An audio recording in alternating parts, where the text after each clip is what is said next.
Euskal Herriko tortura kasuen artean, oihartzun handiena izan duen kasuetako bat izan da Joxerena. Heriotzaraino torturatu zuten herrikidearen gorpuari ateratako argazkiek, komisaldegietan gertatzen ari zen basakeria zein zen erakutsi baitzioten munduari. Orduaz geroztik, otsailaren 13 Euskal Herriko torturaren aurkako eguna da. Eta urtero, egun honetan, giza eskubideen urraketa larri hori jasan duten biktima guztiak oroitzen ditugu, eta beren eskubideak aldarrikatzen. Oso latza izan da. Halaxe deskribatu zuen Arregik, hiltzorian, komisaldegiko tortura, Karabantxelgo espetxera heldu zenean. Milaka Euskal Herritarre pairatu duten basakeria horren gordintasuna oso ondo deskribatzen du.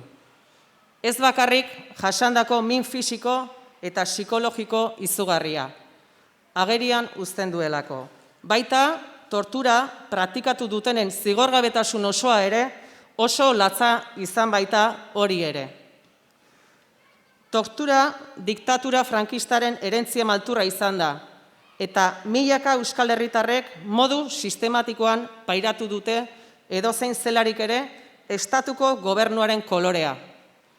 Frankoren garaiko tortura saioetan, ubeldurak, zauriak eta kolpe aztarnak nabarmenak baziren ere, denborarekin teknika sofistikatuagoak garatu zituen Guardia Zibilak, Espainiako poliziak eta ertzaintzak, markarik gabekoak askotan, baina ezabatu ezin diren aztarna psikologiko larriak egiten dituztenak. Horrela, gutxienez 5.600 eta 57 dira dagoeneko egiaztatuta dauden tortura kasuak. Torturaren aurkako egun honetan, aitortzari arreta berezia nahi diogu eskaini. Izan ere, estatuak eta bere aparatuek milaka herritar torturatu badituzte ere, kasu gehienak gutxietsi eta isilarazi egin dituzte. Horrela, biktimen oinazea biderkatuz. Oso tortura kasu gutxi izan dira ofizialki aitortuak. Hori, helburu izan duten lege bakanak, debekatuak, errekurituak, mespretsatuak izan dira. Eta torturatzaileak, auzipetzea eta zigortzea lortu den kasu bakanetan, estatuak horiek saritu egin ditu ondoren. Indultoa eta maila igoerak emanaz. Heldu da beraz, egia izaletik argitara ateratzeko ordua. Orain, Urtza Alkorta gonbidatu nahiko nuke Oltzara. Urtza, 2010 urtean atxilotu zuen ertzaintzak, Ondarruan, eta torturak jasan zituen. Oraindik, jasandako eskubide urraketa horren aitortzarik ez du jaso. Jose Arregi etzen gatazka politikoaren testu inguruan, torturaren ondorio hildako lehena izan.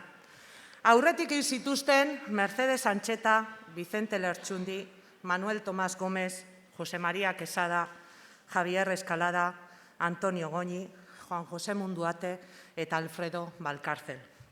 Jose etzen lehena izan beraz, baina bai, 78ko erregimenaren erreformaren eta Espainiako konstituzioaren sinaduraren osteko lehena. Esanguratsua da datua. Hala ere, zoritxarrez, demokrazia deritzon hori heldu ostean, beste izen batzuk ere gehitu zizkioten torturagatik hildako zerrenda tetrikoari. Esteban Muruetagoiena, Mikel Zabaltza, Juan Calvo, Gurutze Jantzi eta Xavier Calparsoro. Guztiak kartzelan edo komisaldegietan jasandako kolpe eta zauri bortitzek, edo horiek eragindako ondorio larriek eraman zituzten. Tortura praktika sistematikoa izan da atxiloketa zentruetan, eta ondo diseinatutako egitura bati eskerrak. Ezen beraz, polizia jakin batzuen kontua izan. Tortura posible egin zuten mediku forentseek, epaileek, abokatuek, komunikabideek, uneko gobernu arduradunek, zenbait alderdi politikotako buruzagiek. 70 urte luzetan gertatzen ari zenaren salaketa politikoa publikoa, gorputzetako marka eta zauri nabarmenen argazkiak, biktimen eta haien ingurukoen suntsitze psikologikoa, ez ziren froga nahikoa izan, basakeria horri sinesgarritasuna kendu eta geldiarazteko ezer egin ez zutenentzat. Are gehiago esango dut, torturatzen zituzten bitartean edo torturapean eragindako lesio larrien ondorioz aipatu berri ditudan 14 pertsonak heriotzeraino eraman izana ere, ez zen nahikoa izan, inork ez zuen ezer egin. 14 izen horiek dira Euskal Herrian torturak ostu dituen bizitzak, baina horietako batek ere ez du oraindik aitorpen ofizialik lortu inongo erakunderen eskutik. Gaur hemen esan nahi dugu nahikoa dela jada. Ezinezkoa da etorkizuneko elkarbizitza demokratikoa eraikitzea heriotza horiek, eskubide urraketa larri horiek aitortzen ez baditugu. Tortura giza eskubideen urraketa larria da. Beraz, torturaren biktimek eta torturapean bizia galdu duten pertsonek dagokien tokia behar dute izan herri honek bizi izandakoaren memoriaren liburuan. Horregatik, tortura kasuak ikertzen eta argitzen jarraitu beharra dagoela aldarrikatzen dugu, baina batez ere argitu beharra dagoela horiek posible izan zitezen baldintzak sortu zituzten horien erantzunkizun politikoa zein izan zen. Egia argitara ateratzea justizia kontua da. Ezin dugu onartu ordezkari politiko eta instituzionalek aitzakiak bilatzen jarraitzea. Botere publikoetatik giza eskubideak urratzeko erabakiaren ondorio diren erantzunkizun politikoak ebidentzian ustea galarazteko. Demokraziaz, zoru etikoaz edo iraganaren berrikuspen kritikoaz hitz egiteko ezinbestekoa da norberaren ardurei eta jarrerei erreparatzea eta jarrera hipokritak alde batera ustea. Etorkizuneko bizikidetza demokratikoa eraikitzen jarraitu ahal izateko, pertsona guztien eskubideak bermatuta behar dute egon. Baita tortura jasan dugunonak ere.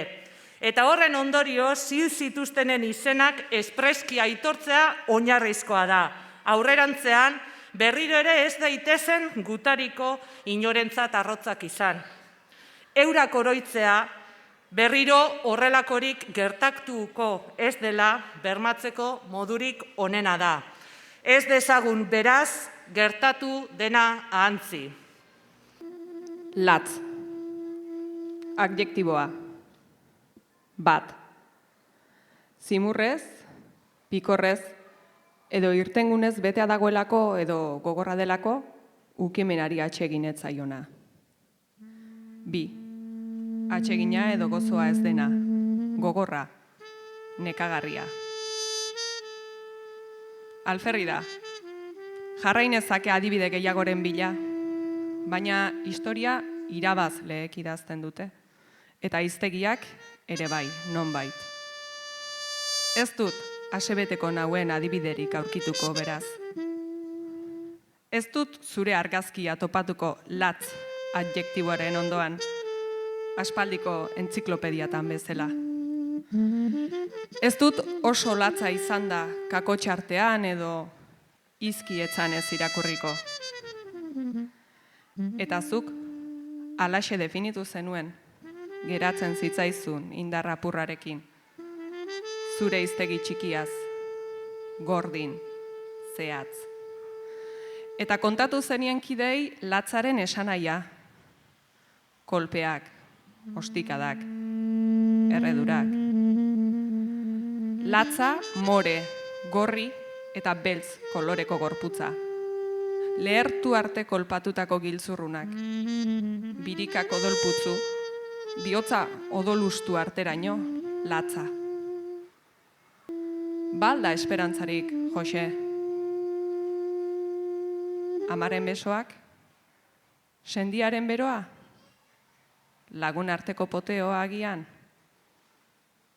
Zuk iragarri bezala, hilotz ekarri zintuzten zizurkilera, Orain plazak ez du 1981 urteko itxurarik, 40 urte pasa dira, baina hemen gaude, hemen zaude.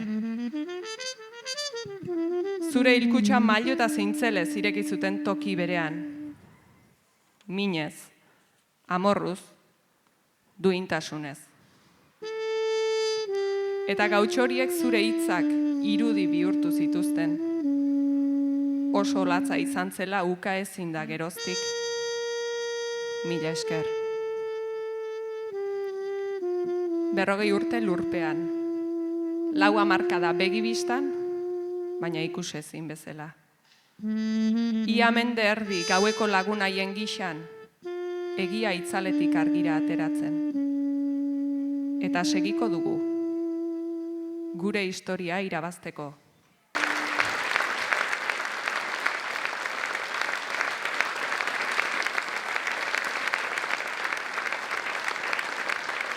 Berrogeigarren urteurren honetarako egin den murala da aurrean duguna. Herrian jarriko da.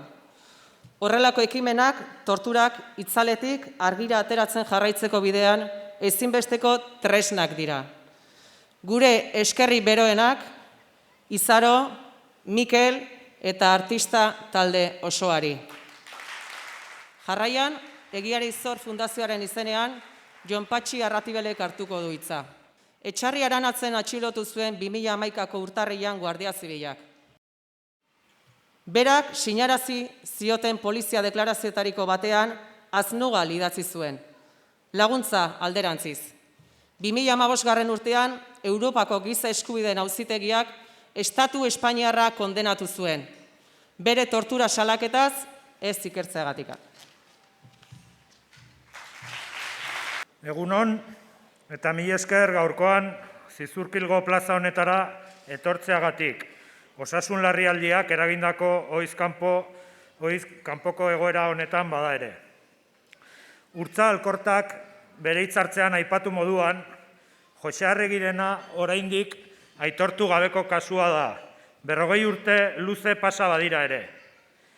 Garaian, poliziak esan zuenaren arabera, Arregik zituen lesioak atxilotu zuten unean egin omen zitzaizkion. Bertsio horri guztiz kontrajartzen zaizkio ordea, hainbat eta hainbat evidentzia, gorpuari ateratako argazki latzak edo Karabantxelgo presoen testigantza esaterako. Hori da, tamalez, Euskal Herriko gatazkaren testuinguruan gertatu diren hainbat eta hainbat eskubide urraketaren aitortzak gaur egun oraindik planteatzen duen erronka. Poliziaren testigantzak edo bertsioak zeuden evidentzien gainetik hartu dira aintzat urte luzeetan. Estatuak baliatu duen indarkeriaren dimentsioa difuminatzeko, ezkutatzeko, kamuflatzeko. Eta horrela gatazka politiko baten existentzia ukatzeko. Hortaz, egia argitara ateratzeko, hasteko, desmuntatu egin behar dira eskubide urraketak ukatzeko, eraikitzeko gezurrak. Hainbat eta hainbat heriotzaren kasuan egin beharreko lana da hori. Eta baita torturak jasan ditugunon kasuan ere, urte luzeetan gezurra esan izana edo gure buruari mina egin izana leporatu baitigute. Ezin dugu ahaztu, tortura posible izan dela ura albidetzen zuen estatu itun bat zegoelako. Oso ondo diseinatutako sistema bat, non bakoitzak bere papera bete behar zuen eta non zigorgabetasuna funtsezkoa zen. Horrela izan da posible hamarkadetan zehar isilpean, baina modu sistematikoan indarkeria baliatu izana proiektu politiko jakin bat kriminalizatzeko eta komunitate oso bat beldurtuta eta isilpean mantenduta nahi izateko. Ni esaterako 2011 urtean atxilotu eta torturatu ninduen Guardia Zibilak. Eta egun Espainiako gobernuko barne ministro den Fernande Grande Marlaskaren aurrean torturak salatu banituen ere, inork ez zuen jasandako hori argitzeko eta ikertzeko ezer egin. Hori izan da modus operandia beste milaka tortura kasuekin ere bai. Azkenean, giza eskubideen Europako auzitegia izan zen Espainiaren ikertzeko prestutasun falta publikoki salatu zuena. Azkenekoz, pasa den urtarrilean egin duen modu beretsuan. Horrek ordea, ez du erreakziorik eragin tortura betikotzeko erantzunkizun politikoak dituzten horiengan. Isilik geratu dira. Edo bestela, horrelako sententzia baten larritasuna ukatzeko sinestezinak diruditen aleginak nola egiten dituzten ikusi behar dugu. Eta nahikoa da jada. Gure testigantzak emanez, gure gorputz zanpatuak erakutsiaz, guri eta gure inguruari eragin diguten mina argitara ateraz, torturaren ukazioa garaitu dugu. Hamarkada luzeetan zehar eta zigorgabetasun osoz torturatu gaituztela jakina da dagoeneko. Orain, biktimak aitortzeko eta dagokionak erantzukizunak norbere gain hartzeko ordua iritsi da. Ez da lan makala hori ordea.